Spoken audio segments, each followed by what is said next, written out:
पोलिसांच्या हलगर्जीपणामुळे संतोष देशमुखांची हत्या अपहरणाची तक्रार द्यायला गेल्यावर केज पोलिसांनी 3 तास घालवले। मुख्य फिर्यादी शिवराज देशमुखचा धक्कादायक जबाब। सुदर्शन घुलेनंच संतोष देशमुखांना जीवे मारण्याची धमकी दिली होती। आबादा कंपनी बाहेरील चहाच्या टपरीवरील चहा पिणाऱ्या प्रत्यक्षदर्शीचा जबाब। महापुरुषांचा अपमान करणाऱ्यांवर मोक्कासारखा कायदा लावा, विरोधात विशेष अधिवेशन बोलवून कायदा करा। उदयनराजे भोसले यांची महायुती सरकारकडे मागणी। दादरमध्ये उद्या धडाडणार ठाकरी तोफ। महाराष्ट्र नवनिर्माण सेनेच्या गुढीपाडवा मेळाव्याची जोरदार तयारी। राज ठाकरेंचा निशाणा कोणाकडे याकडे लक्ष।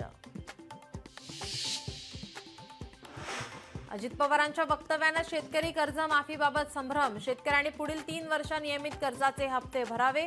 अजित पवारांचं शेतकऱ्यांना आवाहन, विरोधक आक्रमक।